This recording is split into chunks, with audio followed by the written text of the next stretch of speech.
I'd like to explain the nature of these proofs using this example. Here we have the limit as x approaches 2 of the function x cubed minus 1 will equal 7. And we'll use the epsilon and delta proof to do so.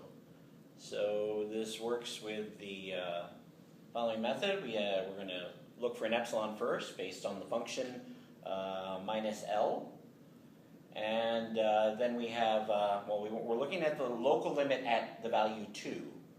So what I want to do is I want to take this, what's in this, these brackets, these absolute value bars, and I want to make it look like this. So I just use my math skills to make it look like x minus 2 if possible, using any factoring I can do, any formulas that I know from my studies in mathematics. So, well, I plug it in, and since the limit was 7, I have x cubed minus 8, so I have the difference of 2 cubes. And that is a special formula from high school math. So that's the base 1 minus base 2, x minus 2, times x squared plus 2x plus 4. And that's all the factoring I can do. But I noticed that that's what I was looking for. I was looking for x minus 2 somewhere hidden in those absolute value bars. So voila, I can divide epsilon by the second factor. Excuse me.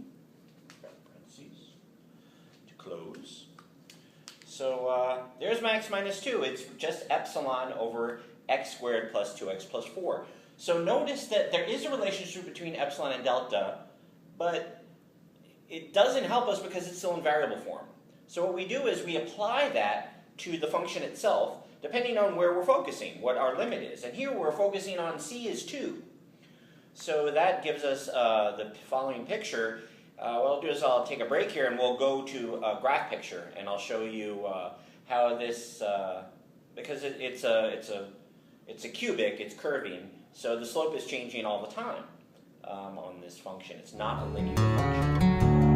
Okay, so this is my graph of the function x cubed minus 1. And I'm looking at the point 27, if I plug in 2 cubed is 8, minus 1 is 7. So it's that location there. So I'm exaggerating a little bit, but so I have an epsilon that's about 1 unit. And so up at 8, I drew a dotted line, and down at 6, I drew a dotted line. And then what you do is, well, not the epsilon side, the deltas that are formed are then based on those values. So you'll notice that, well, since the curve is changing, it's not linear. So this delta is a little wider, and then it gets steeper at the next unit. So this will be a smaller little bandwidth channel. Okay, so those spaces are not the same size. But the idea is, well, we want to make them some ratio so that they are the same size. So that as we shrink those deltas, we're safe, and we make sure we have epsilon that's going to be generated that are going to trap that limit to 7 as it goes to 0. As delta goes to 0, as epsilon shrinks, we'll find our true limit. So before we move on, just a side note, like I said, we cannot put the cart before the horse, but here I have some calculus skills, so I can use the power rule. And I know that at that location, the slope of the tangent, the line there, well, I do the power rule, and the derivative of x cubed minus 1 is 3x squared, because that's 0 plus 0, constant is 0. And then if I do the tangent at 2, I get a slope of 12. So that would be a very, very steep line. So I will draw that in green here. So that's the true tangent line. And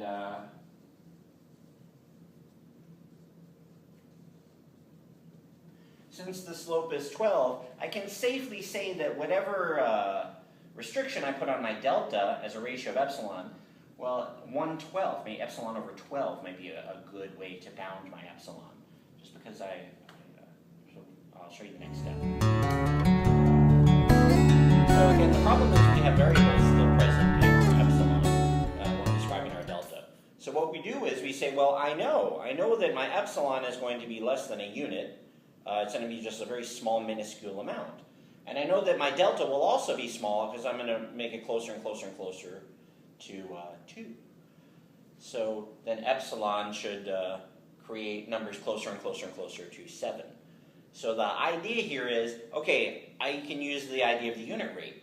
So what I do is I say, well, I don't know what x is, but I know that, well, it's, let me pick a number 1 to the right of 2, and then 1 to the left of 2. So then I have x is certainly a number in between 1 and 3. Well, that's fine.